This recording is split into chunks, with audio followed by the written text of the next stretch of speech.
तो James Cameron is back with अवतार fire in 1 minute. IMAX में बनी हुई मूवी के लिए वैसे ही एक्सेसरीज की जरूरत है। तो जेम्स कैमरन एक बार फिर से वापस आ चुके हैं अवतार के नए पार्ट को लेकर, जिसका नाम है फायर एंड ऐश। और ऑनेस्टली मैं जिस कारण के लिए गया था वो मुझे फिर से देखने को नहीं मिला। मतलब मेरे फेवरेट एक्टर का कैमियो, गोविंदा सर नीला पेंट करवा ही लेते यार इस मूवी के लिए। तो खैर, अगर हम लोग मूवी के बारे में बात करते हुए आगे बढ़े तो उसका हल्का फुल्का सिनॉप्सिस वही है जो तुमने पिछली 2 पिक्चरों में देखा है। इंसान पांडोरा पे कब्जा करना चाहते हैं, वहां के नावी लोग उनको आने नहीं देना चाहते। इस पूरे वॉर के बीच में जेक सली और कर्नल क्वारिच जो है उनकी राइवलरी अलग चल रही है, लेकिन अभी स्टेक्स बढ़ चुके हैं क्योंकि जेक की फैमिली इन्वॉल्व है। सुना सुना लग रहा है ना? हाँ, ये पूरी मूवी भी देखी देखी ही लगेगी, बिकॉज मोर और लेस अवतार फायर एंड ऐश वही सेम फॉर्मूले को रिपीट करने की कोशिश करती है जो पिछली 1-2 मूवीज से करती आ रही है। मीनिंग विजुअल्स तो एकदम फायर है, लेकिन प्लॉट थोड़ा ऐश जैसा।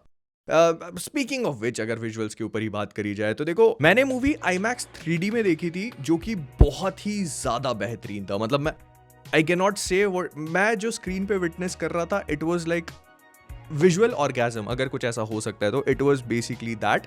लेकिन ना उसमें भी कुछ कुछ चीजें हैं। जेम्स कैमरन ने इस मूवी को 2 अलग अलग फ्रेम रेट पे शूट करने का डिसाइड किया हुआ है। एक जो है वो 48 FPS है और एक 24 FPS जो नॉर्मल स्टैंडर्ड मूवीज में होता है, और मूवी इसी के बीच में जंप करने लगती है। इसको तुम ऐसे समझो जैसे नेशनल ज्योग्राफिक या बाकी चैनल्स को तुम एकदम 4K अल्ट्रा HD क्वालिटी में 60 FPS पे देखते हो तो कैसे डॉक्यूमेंट्री स्टाइल फील होते हैं ना, ये मूवी भी कहीं कहीं पर वैसी लगती है। और आई अंडरस्टैंड कि आप उसको वो सेम फील देना चाह रहे थे, वो थोड़ा रियलिज्म के क्लोज फील होता है, लेकिन उसके बाद ना बहुत सारे सीन्स ऐसे हैं जो बंद कमरों के अंदर है, लैब्स के अंदर है, वो भी 48 FPS पे शूट होते हैं, तो वो काफी फास्ट मूव करते हैं। एंड अगर मूवी 3-3.5 घंटे इसी 48 FPS पे चलती रहेगी तो आप यूज टू हो जाते हो। लेकिन फिर बीच में कुछ सीन्स ऐसे हैं जो 24 FPS पे हैं, तो एकदम स्लो मोशन वाले फील होते हैं। मूवी लगातार इन फ्रेम रेट्स के साथ जंप करती है। मे बी क्योंकि विजुअल्स इतने अच्छे हैं तो बहुत सारे लोगों को ये चीज नोटिस भी ना हो, लेकिन मेरे लिए पर्सनली थोड़ा सा इमर्जन ब्रेक हो रहा था वहां पर।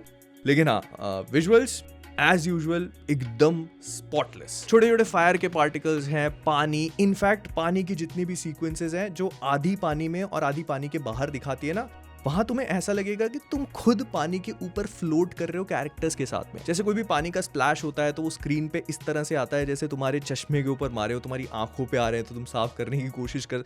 It is like really real. लेकिन इसके अलावा अगर हम लोग प्लॉट और कैरेक्टर्स के ऊपर बात करना शुरू करें तो ये मूवी ना कुछ भी नया नहीं करती है। जब मूवी खत्म होती है तो स्पॉइलर नहीं है कोई भी, बस तुमको बाहर निकल के ऐसा लगेगा कि तुमने वही सेम चीज देखी है जो तुम पिछले 2 मूवीज से देखते आ रहे हो। मतलब वही जेक सली और कर्नल क्वारिच के आपस के बीच का झगड़ा चल रहा है, उनकी फैमिली इंटैंगल हो चुकी है और एक ग्रैंड वॉर को दिखाने की कोशिश करी जा रही है, जो सही है, देखने में भी अच्छा लगता है। जैसा मैंने कहा कि विजुअली वो बहुत बढ़िया है, लेकिन स्टोरी वाइज ऐसा फील नहीं होता कि तुम उसी कैरेक्टर की जर्नी में उसके साथ आगे बढ़ रहे हो।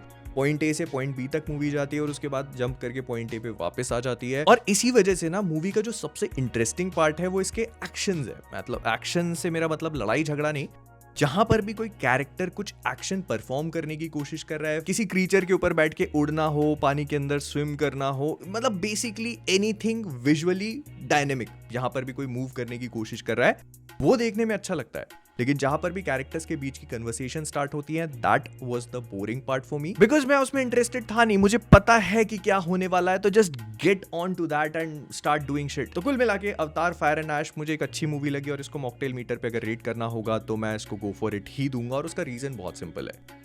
अवतार हम लोग शायद प्लॉट के लिए नहीं जाते, हम लोग जाते हैं उसके विजुअल्स के लिए, जो ये मूवी बहुत ही सुपर्ब तरीके से कर लेती है। Other than the frame rate issue, मुझे कुछ ऐसा फील हुआ नहीं जिसके बारे में मैं कंप्लेन कर पाऊं। लेकिन हाँ, तुम अपनी एक्सपेक्टेशंस को बस ये मैनेज करके चलना कि मूवी में विजुअली काफी बढ़िया कुछ देखने को मिलेगा। अगर तुम इससे अनप्रिडिक्टेबिलिटी या फिर कुछ insane mind boggling level plot twist expect करके जा रहे हो तो नहीं। सो या दैट्स अबाउट इट। मैं मिलता हूं तुमसे अगले वाले में। और हाँ, कोई भी मेरे इस वीडियो की एक्सेसरीज को क्वेश्चन नहीं करेगा कि कहां से आई, क्या लगा लिया, कहां से लगा लिया, बिकॉज जेम्स कैमरन के हिसाब से आर्ट क्वेश्चनेबल नहीं है।